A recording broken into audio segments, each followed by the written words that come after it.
Shri Jithin Dev, BJP അതിന്റെ ചരിത്രത്തിൽ തന്നെ ഉന്നയിച്ചിട്ടുള്ള ഏറ്റവും ശക്തമായ അഴിമതി ആരോപണമാണ് ആദർശ് ഫ്ളാറ്റ് കുംഭകോണ കേസ് മഹാരാഷ്ട്ര മുഖ്യമന്ത്രിക്കെതിരെ.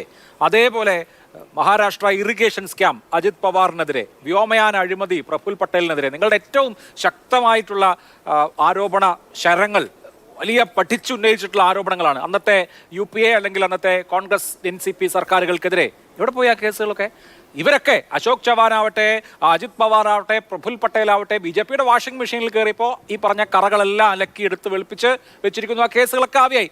വളരെ സ്പെസിമെൻ എന്ന് പറയാവുന്ന ഏറ്റവും പ്രമാദമായ 2-3 കേസുകളുടെ കാര്യം പറഞ്ഞതേ ഉള്ളൂ. ഇതുപോലെയാണ് കേസുകൾ. അപ്പോൾ ഈ വാഷിംഗ് മെഷീനിലേക്ക് കൂടുതൽ ആളുകളെ വിളിക്കാനും ഞങ്ങൾ അലക്കി വെളുപ്പിച്ച് തരാം, ഇല്ലെങ്കിൽ അകത്ത് കിടന്ന് ഒരു സ്ഥാനവും ഇല്ലാതെ കിടക്കേണ്ടി വരും എന്നൊരു സൂചന കൊടുക്കാൻ വേണ്ടിയിട്ടാണോ ഇപ്പോൾ ഈ നിയമനിർമ്മാണം?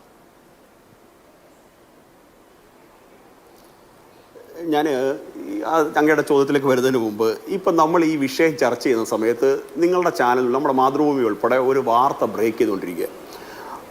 പ്രസ്ഥാനത്തിലുള്ള നേതാക്കന്മാരുടെ ഭാര്യമാർക്കും പെൺമക്കൾക്കും വരെ ഈ വ്യക്തിയിൽ നിന്ന് മോശം അനുഭവം ഉണ്ടായിട്ടുണ്ടെന്ന് ഒരു കോൺഗ്രസ് അനുഭാവിയായ ഒരു മാധ്യമ പ്രവർത്തക, ഒരു മോഡൽ കൂടിയായിട്ടുള്ള ഒരു മാധ്യമ പ്രവർത്തകയുടെ തുറന്നു പറച്ചിൽ ഇപ്പം നമ്മുടെ മലയാള ചാനലുകളെല്ലാം ബ്രേക്ക് ചെയ്തുകൊണ്ടിരിക്കുക. നിങ്ങളൊരു കാര്യം ചിന്തിച്ചു നോക്കൂ. ഈ പറഞ്ഞത് അദ്ദേഹം നാളെ ഇനി അങ്ങ് കോൺഗ്രസ് അധികാരത്തിൽ അല്ലെങ്കിൽ ഏതാണോ ആരോഗ്യക്കോട്ടെ, എനിക്കറിയില്ല ആളായിരുന്നു, അത് അധികാരത്തിൽ വന്ന സമയത്ത് അദ്ദേഹം മന്ത്രിയായിരിക്കുന്ന സമയത്താണ് എന്നുണ്ടെങ്കിലുള്ള സാഹചര്യം എന്താണ്? ഒരു യുവതിയുടെ, ഒരു സ്ത്രീയുടെ മൊഴിയിൽ കേസെടുത്തു കഴിഞ്ഞാൽ അദ്ദേഹം ഈ പറഞ്ഞ നേരത്തെ ശ്രീ അരുൺകുമാർ പറഞ്ഞ ആ ഇമ്മ്യൂണിറ്റിയോടുകൂടി ജയിലിൽ പോയി കിടന്ന് ഭരിക്കണമെന്നാണോ പറയുന്നത്? നോക്കൂ, ഇതേപോലുള്ള ധാരാളം പുഴുക്കുത്തുകൾ ഉണ്ട് രാഷ്ട്രീയത്തിൽ. ഇതൊക്കെ ശുദ്ധീകരിക്കപ്പെടേണ്ടതാണ്.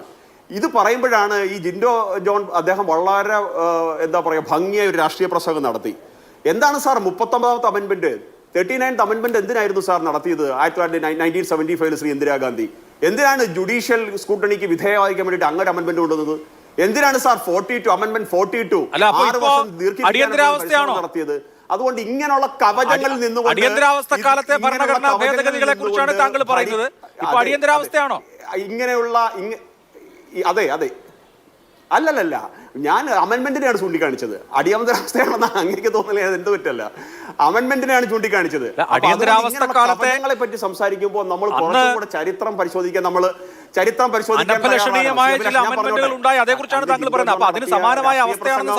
അല്ലല്ല. ജിൻഡോ ജോൺ നടത്തിയ രാഷ്ട്രീയ പ്രസംഗം അങ്ങ് വളരെ കുളിർമയോടെ കേട്ടോണ്ടിരുന്നതല്ലേ? ഞാനിവിടെ ഒന്ന് പറഞ്ഞോട്ടെ, അങ്ങ് എന്നെ കൂടെ സംസാരിക്കാൻ ശ്രമിക്കാതെ. അപ്പൊ അതുകൊണ്ട് ഇത് ഞാൻ പറഞ്ഞ വാദകം തന്നെയാണ് കറക്റ്റ്. രാഷ്ട്രീയത്തിൽ ശുദ്ധീകരണം ആവശ്യമാണ്. ഹേമന്ത് സോറനെ പോലുള്ളവരെ ഇവിടെ അഭിമാനത്തോടെ ശ്രീ ജിൻഡോ ജോൺ എനിക്ക് വളരെയധികം ഇഷ്ടമുള്ള ഒരു യുവ രാഷ്ട്രീയ പ്രവർത്തനമാണ്. അദ്ദേഹം പറഞ്ഞിട്ടുണ്ട് ഹേമന്ത് സോറനെ പറ്റി അഭിമാനത്തോടെ സംസാരിക്കുന്നു, ലാലു പ്രസാദ് യാദവിനെ പറ്റി അദ്ദേഹം അഭിമാനത്തോടെ സംസാരിക്കുന്നു, സെന്തിൽ ബാലാജിയെ പറ്റി അഭിമാനത്തോടെ സംസാരിക്കുന്നു, മനീഷ് സിസോദിയെ പറ്റി അഭിമാനത്തോടെ സംസാരിക്കും. സാർ, ഇവരാരും ഈ രാജ്യത്തിന്റെ ഏതെങ്കിലും അവകാശങ്ങൾക്ക് വേണ്ടിയിട്ട് പോരാടിയിട്ട് ജയിലിൽ പോയ ആൾക്കാരല്ല. ഇവരെല്ലാവരും അഴിമതി ആരോപണങ്ങളെ തുടർന്നും കുംഭകോണത്തെ തുടർന്നും ജയിലിലേക്ക് പോകാൻ തയ്യാറായവരാണ്, അത്തരത്തിൽ ജയിലിൽ അടയ്ക്കപ്പെട്ടവരാണ്. അപ്പൊ ഇതൊക്കെ ഇങ്ങനെയുള്ള ജയിലിലേക്ക് അടയ്ക്കപ്പെട്ടവരെ ഒരു മിനിറ്റ് ഞാൻ നിർത്തിക്കോളാം, ഞാൻ സംഘടന സമയം അധികം എടുക്കില്ല.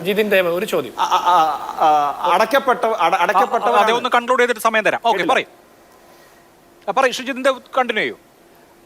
അടയ്ക്കപ്പെട്ടവരാണ്. അപ്പൊ നമ്മുടെ രാഷ്ട്രീയത്തെ അത് എക്സ് ആയാലും വൈ ആയാലും ഒരു ശുദ്ധീകരണം ആവശ്യമാണ്. ഇപ്പൊ ഈ അരുൺകുമാറിന്റെയും ശ്രീ ജിൻഡോ ജോണിന്റെ ഒക്കെ പറച്ചിലേക്കുന്ന സമയത്ത് നിങ്ങൾ വിധി എഴുതിയാണോ ഈ രാജ്യം ഉള്ളത്തോളം കാലം ഇനി നരേന്ദ്രമോദിയും അല്ലെന്നുണ്ടെങ്കിൽ ഭാരതീയ ജനതാ പാർട്ടിയും ഈ നാട് ഭരിക്കുന്നുള്ളത്? അല്ലാതെ BJPയുടെ പ്രതിനിധികളും പറഞ്ഞ് ഒഴിവാക്കിയിട്ടുണ്ടോ? ഇല്ല. പ്രധാനമന്ത്രി including prime minister, chief minister, council of ministers, അത് തന്നെയാണ് നിയമം, അത് തന്നെയാണ് അമെൻമെന്റ്. അത് കൊണ്ടുവരുന്ന സമയത്ത് നിങ്ങൾ എന്തിനാണ് സാർ എഴുതാപ്പുറം വായിക്കുന്നത്? നമുക്ക് ചർച്ച ചെയ്യാം. JPCക്ക് പോയിട്ടുണ്ടല്ലോ, 31 അംഗ സമിതി പരിശോധിക്കുമല്ലോ, നമുക്ക് ചർച്ച ചെയ്യാം, സംവാദങ്ങളിൽ ഏർപ്പെടാം, പരിശോധിച്ചതിന് ശേഷം വേണ്ടുന്ന തിരുത്തലുകൾ വരുത്താം. അതിനപ്പുറത്ത് വെറുതെ നമ്മുടെ ജനാധിപത്യത്തിന്റെ ശ്രീകോവിലിൽ കിടന്ന് ഈ പാർലമെന്റിൽ കിടന്നുകൊണ്ട് ഇങ്ങനെ എന്താ പറയാ പേപ്പർ കീറി എറിയുക, അല്ലെന്നുണ്ടെങ്കിൽ പിന്നെ നിയമസഭയെ പരിശോധിക്കേണ്ടതാണ്. ഞാൻ ചോദിച്ച ചോദ്യം ഇപ്പോ പ്രമാദമായ നിങ്ങൾ തന്നെ ചോദ്യത്തിൽ ഉന്നയിച്ചിട്ടുള്ള അഴിമതി കേസുകൾ ശാരദാ സ്കാം, നാരദയുടെ വെളിപ്പെടുത്തൽ, അശോക് സാർ, ഞാൻ ചവാനെതിരെ പറഞ്ഞില്ലേ? ഉന്നയിച്ച Adarsh flat Kumbakonam, Maharashtra irrigation scam, വ്യോമയാന സ്കാം, ഇങ്ങനെ BJP രാഷ്ട്രീയമായി പ്രകമ്പനം കൊള്ളിച്ച അരുൺ ജെയ്റ്റ്ലിയും സുഷമ സ്വരാജും സഭാതലത്തിൽ പ്രകമ്പനം കൊള്ളിച്ച പ്രമാദമായ അഴിമതി ആരോപണങ്ങളിൽ ഇപ്പോ കേസ് എവിടെ?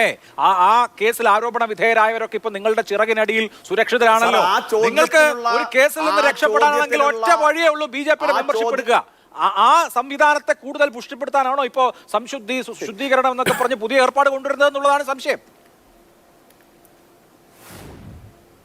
സാർ, ആ ചോദ്യത്തിനുള്ള ഉത്തരമാണ് ഞാൻ എന്റെ അവസാന ഭാഗത്ത് പറഞ്ഞത്. എക്സ് ആയാലും വൈ ആയാലും ആരായാലും രാഷ്ട്രീയത്തിൽ ശുദ്ധീകരണം ആവശ്യമാണ്. ഇന്ത്യൻ ജനാധിപത്യത്തിൽ സദ്ഭരണം ആവശ്യമാണ്. ഇന്ത്യൻ ജനാധിപത്യത്തിൽ പ്യൂരിറ്റി ആവശ്യമാണ്.